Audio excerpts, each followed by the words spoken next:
Hello, BookTube. I've got some mail for you today on a very pretty, very lovely Friday. Just a gorgeous day to walk around. I was just out for a walk with the Bean.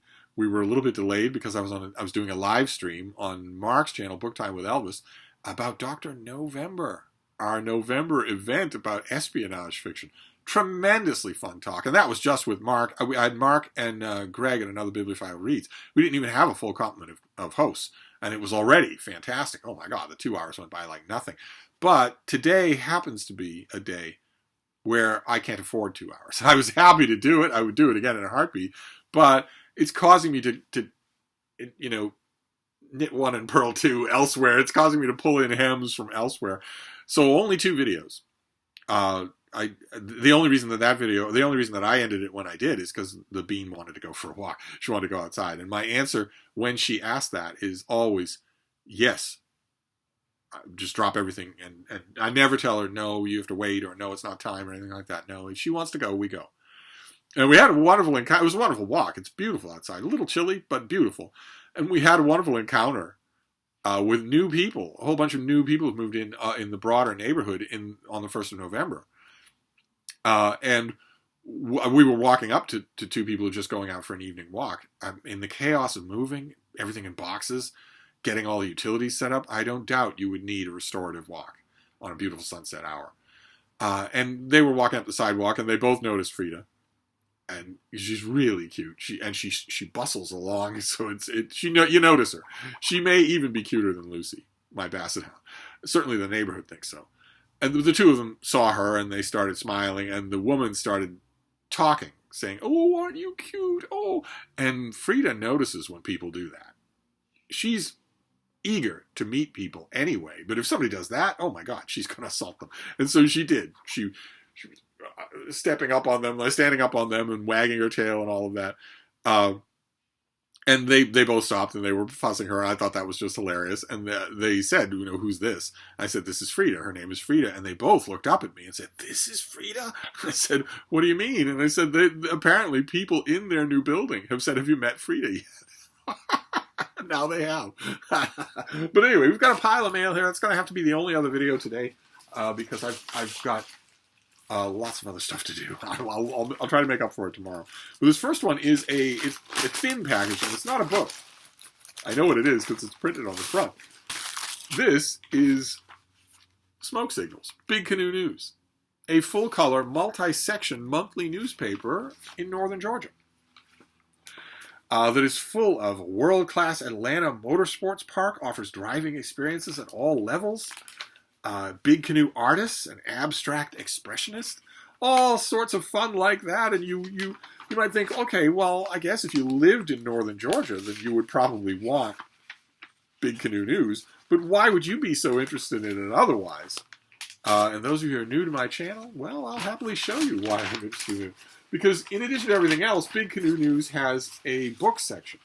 I don't mean that they run an occasional book review in their arts section. I mean they have a dedicated book section. 2 full pages in full color of books. Here is a fantasy column by Liam's Lyceum. You will recognize that name from BookTube. And then new releases. There's one by Justin Hickey. Who have we got here? Tila Presti did How We Age. And every month also has a column by me, an ex libris column where I go through some new releases from that month. So it's 2 full pages. In this case, 2 columns, and also a bunch of reviews, a bunch of book reviews, in glorious full color with this beautiful layout, just lovely layout all throughout. Once a month, you get dedicated books coverage with its own editor. The reason that I am singing its praises is because I am the books editor for Big Canoe News. And I don't mean to toot my own horn. Of course, I am proud of this. Anybody would be proud of having a section that looks this good, that's designed this well. It doesn't look local at all. But the reason that I sound like I'm tooting my own horn is because there aren't many dedicated books editors for newspapers anymore. Not many. And even if you look at a lot of the newspapers that are out there, if you go to their website and you look at their masthead, you will see there's a books editor, but they don't have their own section. They might be called that as a courtesy, but they have 6 other jobs in the newsroom, and they run a book review every week book review every 4 days, 5 days, something like that. Whereas the powers that be at Big Canoe, my editor-in-chief, bless her heart, wants to have a dedicated book section. 2 full-page spread. And it's a local paper, but it's not local books coverage. They do that elsewhere in the paper. I don't believe in any such thing as a local reader. I think that readers love to read new releases. That is what this is. The book section of Big Canoe News is a very small, perhaps the smallest in the world, version of the standalone book section coverage that you would get in the Wall Street Journal, the Washington Post, the New York Times, in that it is new releases, it is not local authors, it is not local interests, it's not anything like that. It's the new releases that you'll see in your bookstore, plus columns. Always a delight to get it. Absolutely a delight to get your own stuff in the mail. But let's move on, because I can't, this video can't go on forever. So let's see what this first one is. This pile of packages, I have to say, gives me very strong spidey sense of food for thought. Those of you who are new to this channel, I have recently, in 2023, I have been assaulted by books that I open on camera. So I don't know what I'm getting. I don't know what I'm seeing ahead of time, but books that are aggressively existing in an alternate reality. Indigenous folklore is science. Indigenous folklore is science. Indigenous folklore is science. Indigenous folklore is science. Etc., etc. All men are sexist. All white people are racist. Vividly living and proselytizing in a different reality. And since I don't know what these things are ahead of time, they're catching me on an odd hop and making me rant for 50 minutes instead of doing a video that you can actually watch. We have come up on this channel with a phrase, food for thought. If I encounter a book like that, just say food for thought and move on. And this is giving me a lot of those radiations, but I'm hoping that I'm wrong about that. Okay. All right. This first one is a novel. And it's, what do we got here? All sorts of stuff here that I don't need. Let's get rid of the stuff that we don't need. This is the American publication. It's due in mid-December. Oh, this is the American publication of Prophet Song by Paul Lynch. And this is, it says that it's shortlisted for the Booker Prize for 2023. Got to get those signatures on, those little sigils on the covers of books. They mean everything. They move items in a bookstore. Let's see here. This is a terrifying, suspenseful vision of an Ireland careening towards authoritarianism. On a dark, wet evening in Dublin, scientist and mother of 4 Ailish Stack answers her front door to find 2 officers from Ireland's newly formed secret police on her step. They have arrived to interrogate her husband, a trade unionist. Ireland is falling apart, caught in the grip of a government turning towards tyranny. As the life she knows and the one she loves disappears before her eyes, she must contend with the dystopian logic of her new unraveling country. How far will she go to save her family? I, of course, have seen this in a whole bunch of Booker videos on BookTube. But now I have it. Now I have the American version, so now I will read it. It's mid-December release, and so much of what you want to do in this season, in this book season, is get on end-of-year lists, and most of those are almost closed by now. It's a rough date for a book to come out, but it's still a new release. It's still a 2023 book. So this next one is very shiny. Very shiny packaging here. Once upon a time, that guaranteed that it was a YA book, but not anymore. These are good paddings, too, so... okay. Yeah, I don't think this is YA. At least not consciously. Let's see what we have. All right, so this is March. This is not anything I need to worry about. This is by Natasha Pulley, and it's called The Mars House. What have we got here? A delightfully quirky and well-considered foray into life, love, and politics on Mars. Readers and reviewers who have followed Pulley enthusiastically across time and space, from Victorian London to Soviet Russia, will recognize her signature wit and vivid imagination in a setting entirely her own. In the wake of an environmental catastrophe, January, once a principal in London's Royal Ballet, has become a refugee in Tharsis, the terraformed colony on Mars where gender is abolished and woolly mammoths walk and talk, but humans still struggle with the basics of how to treat one another. Might have something to do with abolishing gender. January's prospects are dictated by his second-class status as an Earth Stronger, a person whose body is not adjusted to lower gravity and so poses a danger to those born on Mars. So he's John Carter. He's got superpowers. And a xenophobic politician named Aubrey Gale is running on a platform that would make it all worse. Gale wants all Earthstrongers to naturalize, a process that is disabling and can be deadly. When Gale chooses January for an on-the-spot press junket interview that goes horribly awry, the encounter lands January in jail and endangers Gale's political future. To make up for the damage, Gale proposes a fake marriage, a media image rehabilitation for both of them. January soon discovers that Gale is much more difficult to hate than at first glance. As their romantic relationship develops, the political situation worsens and January discovers Gale has an enemy, someone willing to destroy all of Tharsis to make them pay. And January may be the only person standing in the way. Okay, well, this is...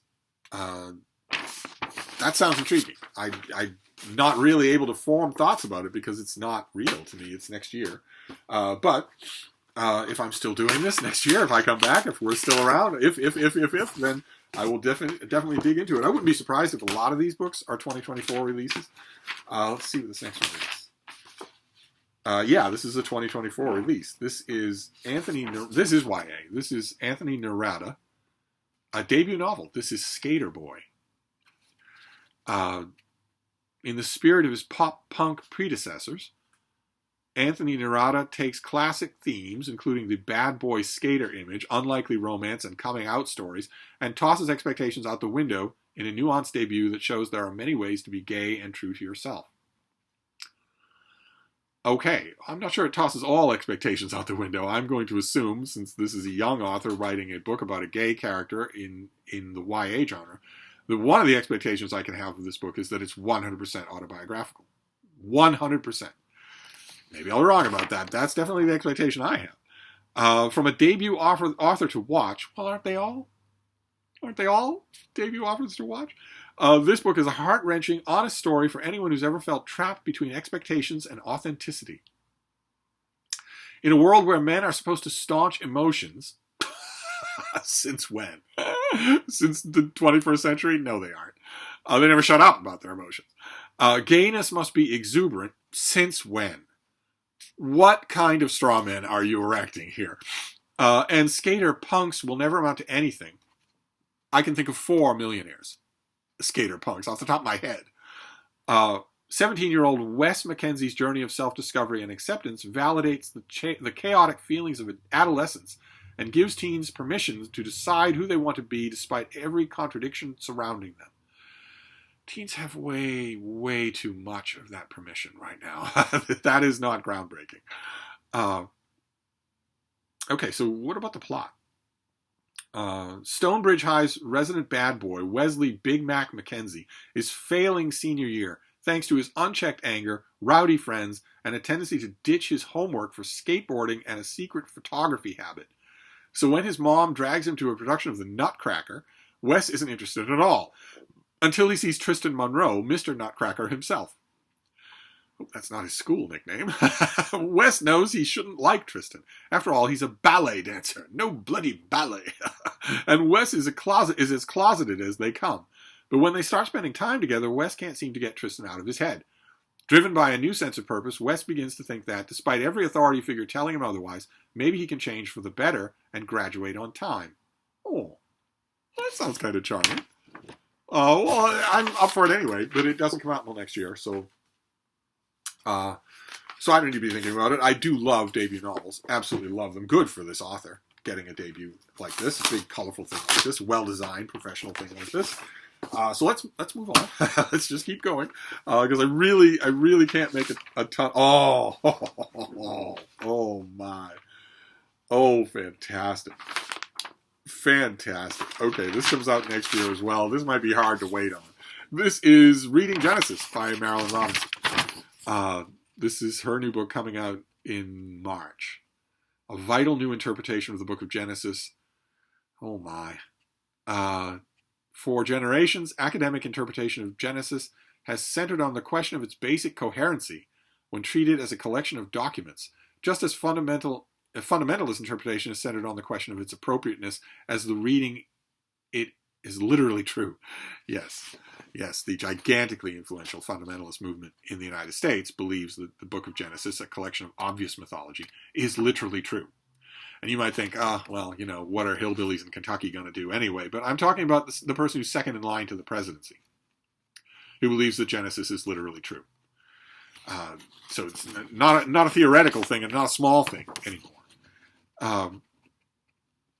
This book steps in where both of those approaches fall short.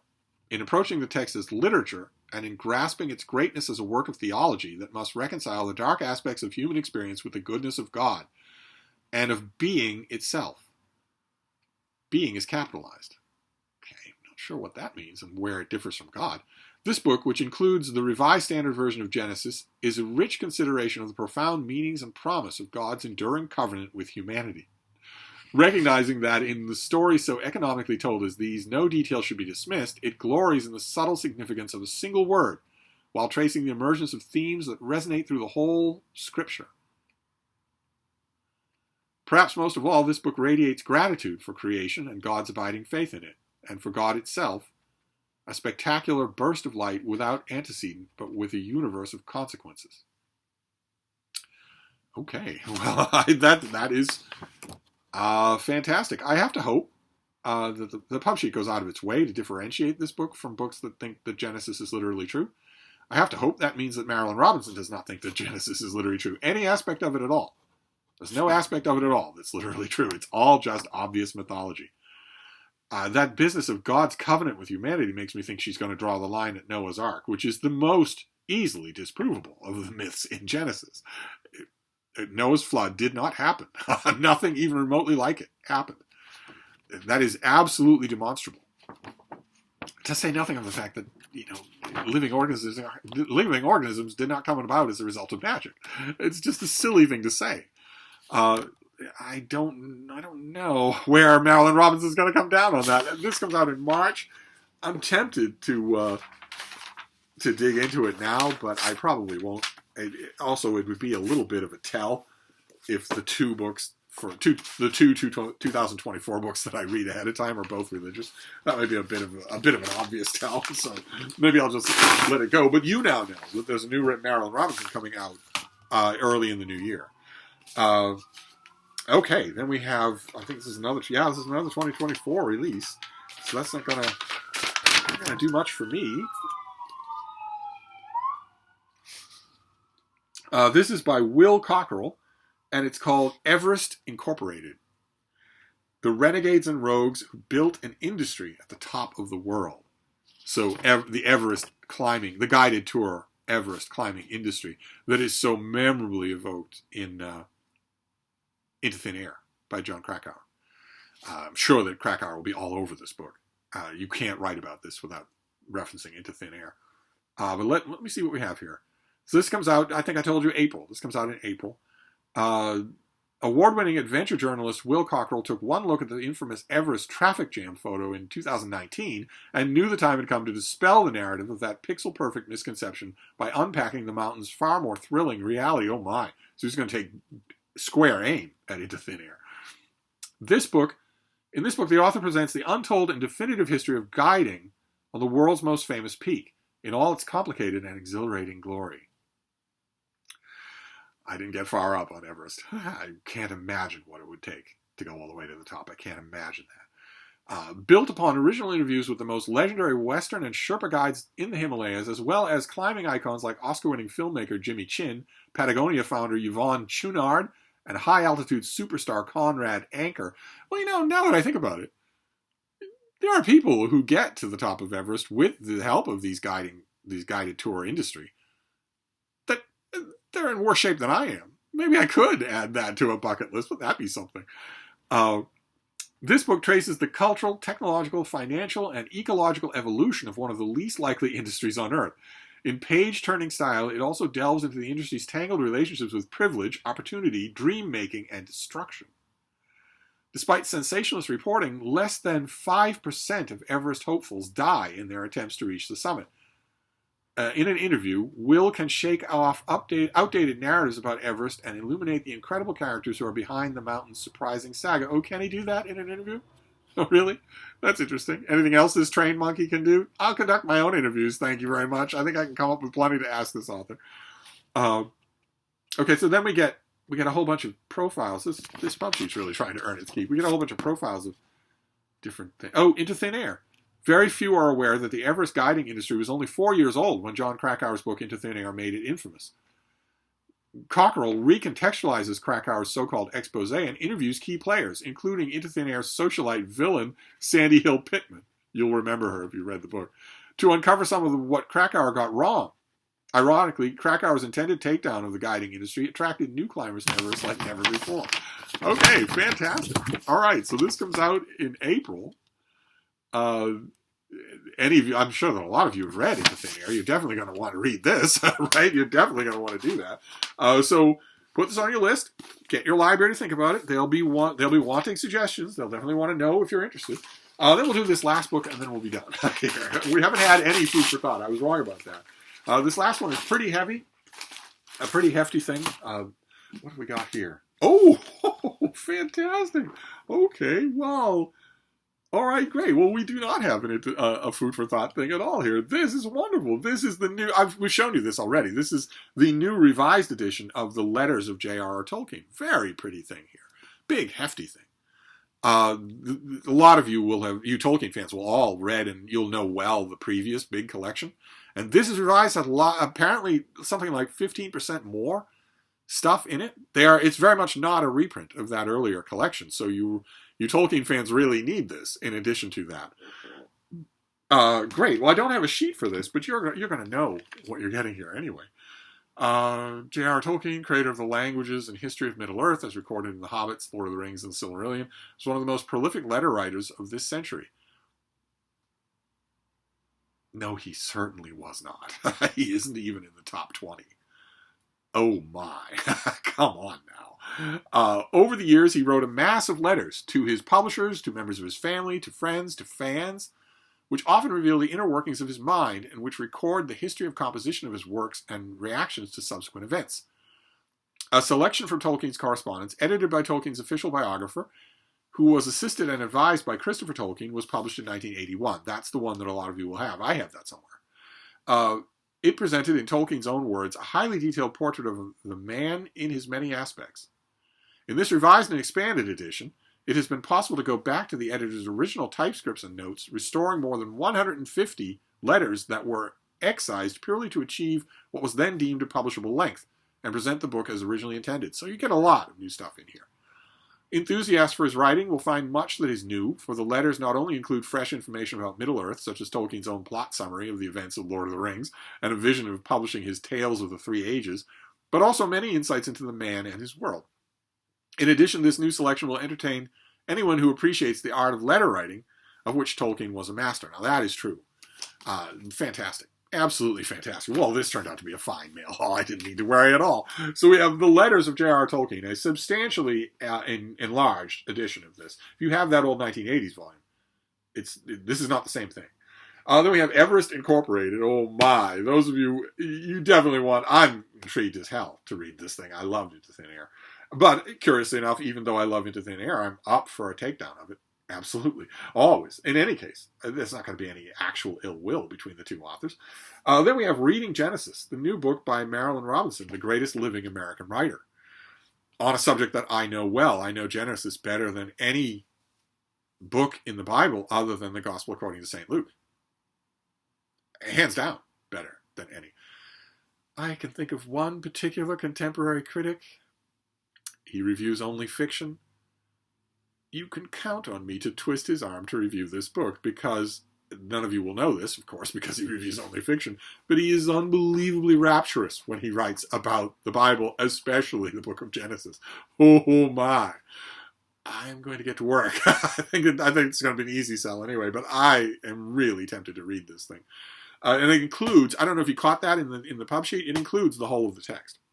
So you don't need to go elsewhere. You're not going to need to bounce between two books. Then Skater Boy by Anthony Narada. This is his debut novel. Congratulations to him. Did I show you our author? That is our author. He looks happy, and as well he should have a big Soho print debut. Then a big fat book called The Mars House by Natasha Pulley.